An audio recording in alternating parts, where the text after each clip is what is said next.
100 episodes. Everything EFL is a range of fun, engaging podcasts to help EFL teachers plan, engage their students, and breathe some life into their lessons. You can listen to this interview with Erin, and you can also listen to Everything EFL podcast. There's a link here on this page. Go and check it out. Let's go.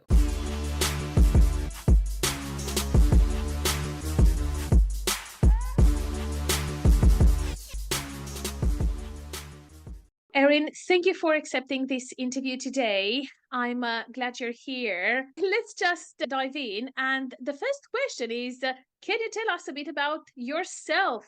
Anything you'd like to share? Okay, what can I tell you? I'm 25 years old and I absolutely adore RuPaul and Dolly Parton. They are my heroes. I'm married to an Irishman, hence I live in Ireland. We live just outside Dublin in the countryside, which is amazing because I love things that grow, flowers and plants. And that's one of my passions. Like a lot of people, I got into it in lockdown. Yeah, I love serving teachers. That's kind of my professional passion as well. That's kind of where I want to go in my career. Let's start from the very beginning Yeah. with your story, with your journey. Why did you choose to become an EFL teacher? I'm one of those people who never really knew what they wanted to do, but I always had the idea of teaching somehow. But mainstream education never really appealed to me. I'm very much the kind of person who wants to teach motivated pupils and Yeah. call me lazy if you like. But I got the chance to do my CELTA course after I came back from traveling. I didn't really know what to do. This was, I think, 2002 now. And my parents offered to pay for my CELTA course, which was a total result. So I did that and I really enjoyed it. It really got like stoked the fire in my belly, kind of one that I never knew I had, to be honest. And I truly believe that everybody's creative in their own way, but they just have to find what that is. And I never really thought I was very creative up until that point. And then suddenly I did like the kind of the baptism of fire, the 6 week summer school experience, which is what a lot of teachers do when they start. I can see you Yeah. nodding there. And something just happened in like the first or second week, like sort of the dam burst and my brain was just full of ideas and activities and like I could barely sleep.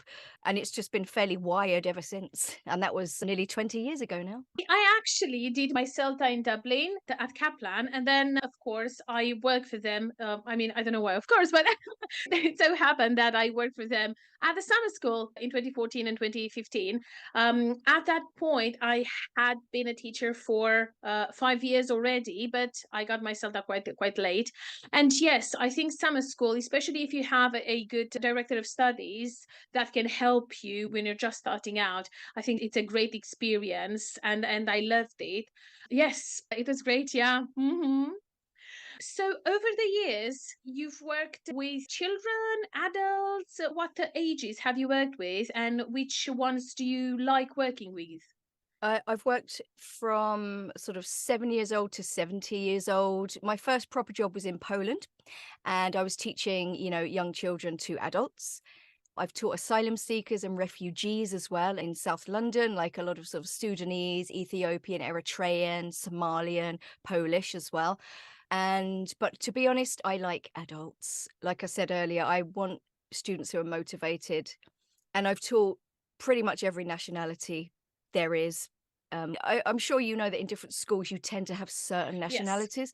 So at the moment in the school I'm at, we have a lot of Turkish students, which is lovely.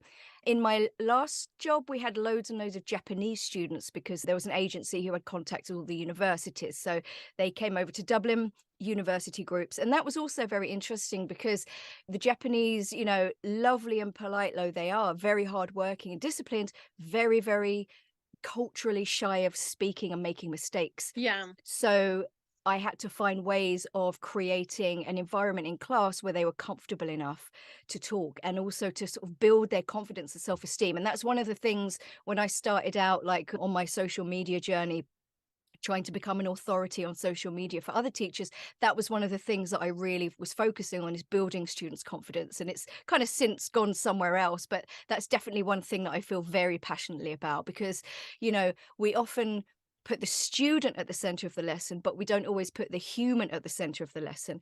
And it's very easy to dismiss students who are very quiet. Maybe they don't want to speak, maybe they're lazy, but you have to ask yourself why. Why are they not speaking? And then try and get through to them and create some kind of rapport and relationship with them, but also a relationship with each other in the class as well. Community is extremely important. And the more they share, the more they open up. And you'd be amazed what results you can get within 6 or 10 weeks if you get it right. Yes, I see you're so passionate about the topic. Yes, I also prefer working with adults. Really, working with kids scares me. I never wanted to be a school teacher. I tried it a bit, and having 30 children in the class, I was like, no, get me Mm. out of here. I was quite afraid. So, because you said that you started your social media journey, I know that you have your own podcast. Can you please tell us a bit about it? Sure. It's called Everything EFL, and it's available on any platform. And I started it a few years ago just as a bit of a laugh with a friend of mine, Shane. We kind of just sort of came up with the idea together. And if you do subscribe to it, you'll notice that the episodes start from 31. There's no 1 to 30 because Yeah. those episodes have since been archived because they were recorded with Shane. And they are really funny. Like, the whole idea was to go into it with a bit of a different angle, because like I find that, I hate to say this, but a lot of the EFL podcasts out there are a little bit dry, and we just wanted to introduce something a bit different, an element of humor and a bit of banter. And it was great, but it was also like a total hot mess. It was quite sort of a little bit unprofessional at times, maybe a little bit over the mark. So during lockdown, Shane couldn't commit, unfortunately. So I decided I'm going to carry it on. I really enjoy this. I found I was very passionate about it. And I was also doing kind of the marketing on Instagram and everything for it as well. And I really wanted to continue. So I did. So I kind of rebranded, made a new logo, and it recorded like a new introduction and all of that kind of stuff, and just gave it a much more polished professional edge. Bought my microphone, Yeah. edited. Like, Shane never did any editing. He just like re-recorded, and then it uploaded as is. So it's Yeah. just a little bit more professionally produced now, even though it is just me. So yeah, that's it. And it's just like, there's a lot of teachy tips in there. There's lots of practical takeaways, and a lot of teacher love as well, because I do believe that teachers are quite hard on themselves. We put a lot of pressure on ourselves. We beat ourselves up. Most schools we work for don't value us as much as they should. So I think it's my responsibility to just give you a little bit of teacher love and inspiration, and just remind you that you're amazing and you're doing a great job as well. So, is this the part that you mostly enjoy about being able to help EFL teachers? Is this what motivates you to do this, to continue with this project? It's partly, I mean, I love, like I said, creativity. Everyone's creative. I believe teachers are super creative, and it's just a creative outlet for me. And it's just one way to disseminate a larger amount of information than, say, a video online, which I also do. But my biggest passion would be actually teacher training and having face-to-face classes with teachers. And the teachers on the Erasmus projects that I work with tend to be from mainstream schools. So my kind of idea now, if we're going to get into the sort of the business side of things, is my niche is going to be sort of bridging the gap between my knowledge, but with the everyday realities of Yes. those teachers, because we teach them loads of stuff, but at the end of the day, they could be with us for 4 weeks, 6 weeks. How much of the stuff they learn will they practically be able to implement, given they have a 50-minute window of time to deliver loads of content, and then with the added pressure of exams and everything at the end? So I've got a very exciting project coming up in September. I'm going to go to French Guiana for a few weeks, and I'm going to be working in a high school alongside the teachers. So I'm going to be observing them and seeing what their issues are, and then addressing those issues directly, and seeing how I can cut down the overwhelm and the stress of their job with super practical tips and takeaways and things like that. So that's kind of where I'm going with my business. I want to bridge that gap, like I said, between my knowledge and the everyday realities. But I do want to keep the podcast going as well, and my social media and videos. And, I could branch out in all sorts of different directions. I've done a couple of Yeah. master classes, I've got lots of different things coming up. I want to make a book with sort of paperless activities and, got millions of ideas. It's just like sort of focusing on one, creating it as a Yes. product, and then hopefully being able to kind of sell it in some way. Yeah. So my Yeah. head's kind of just exploding with With thoughts and ideas. ideas. Yeah, Yes. I always say we don't have enough hours in the day. we don't. Like every time I hear someone say something, I'm like, oh yes, this would be a great idea. And then when would I I won't ever have time to get to do this. So this would kind of be like your business, but at present you are still employed. Are you considering transitioning from employed to self-employed and just being your own boss?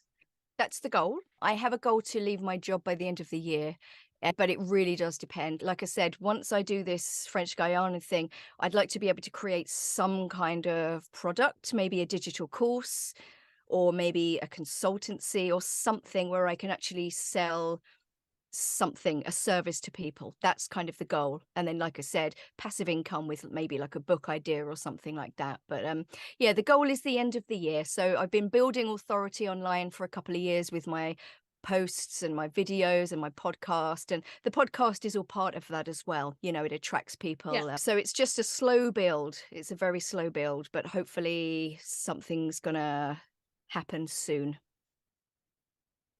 You were talking about social media and how you are present on different platforms. How did you learn everything? Did you go to courses? Did you study by yourself? Was it difficult? How was it? With the podcast, I actually got a little bit of help from a friend of mine, Erin Myers, who has a podcast called The Educator's Mindset, which is more geared towards mainstream school teachers.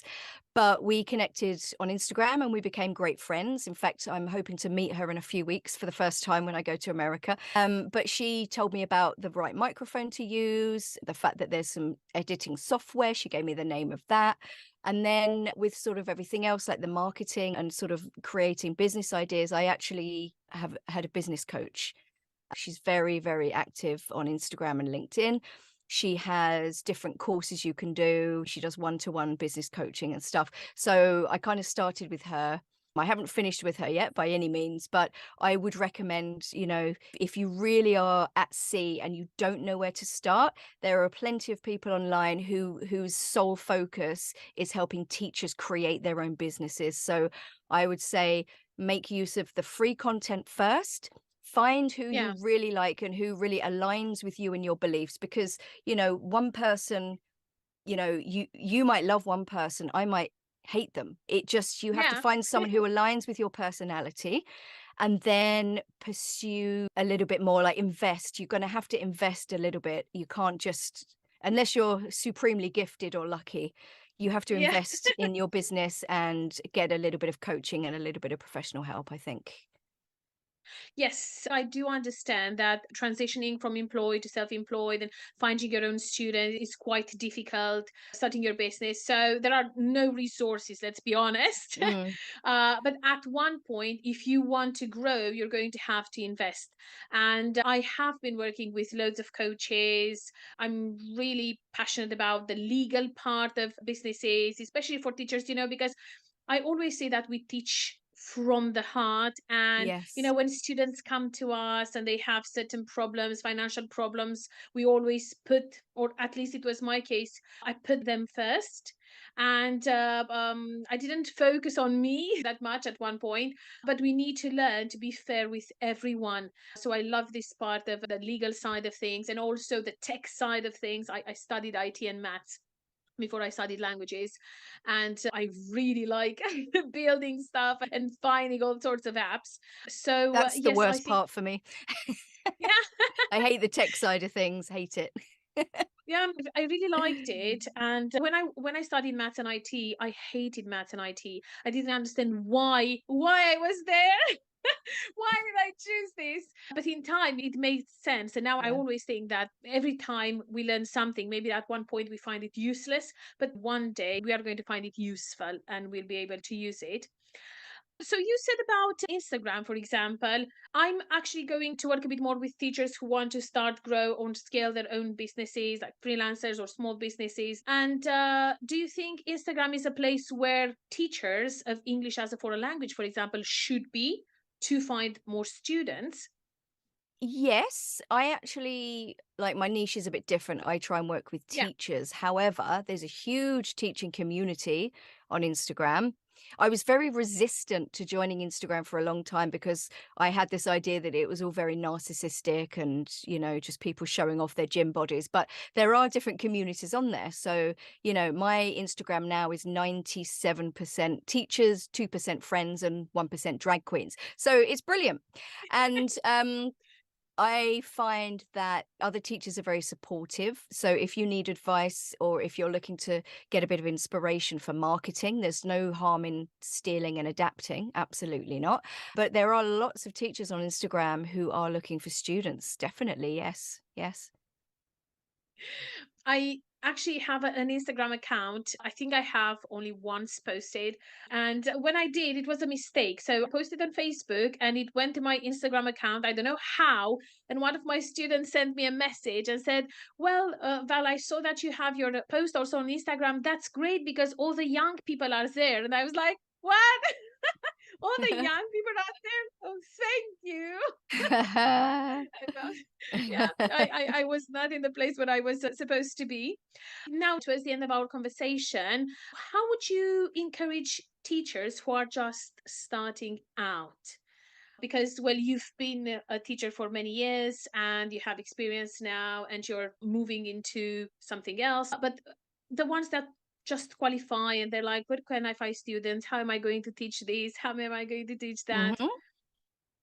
Oh, so many things. Firstly, lean on your more experienced colleagues. Don't be afraid to ask for help. They know a million little tips, tricks, games, activities. Another thing would be now, this is easier if you're in an English speaking country, but I scour charity shops for word games and games. Amass a collection. If not, build a collection of board games that you find online. There's millions of them. ISL Collective is very good for that. Yes. What else? Listen to Everything EFL podcast, most definitely. Yeah, just create or join teaching communities. If you're still on Facebook, tons of Facebook groups. Instagram, there are loads of teachers posting videos. LinkedIn is a fantastic place to network as well. And, I get teachers DMing me on Instagram asking me for advice. And, I'll always be happy to help. And I'm quite sure I'm not the only one. Yeah. Another piece of advice would be don't just rely on what you've learned in your teaching course. That's just the beginning. There's always something new to learn. There are lots of different approaches. One I would recommend is the lexical approach. Have a look at that.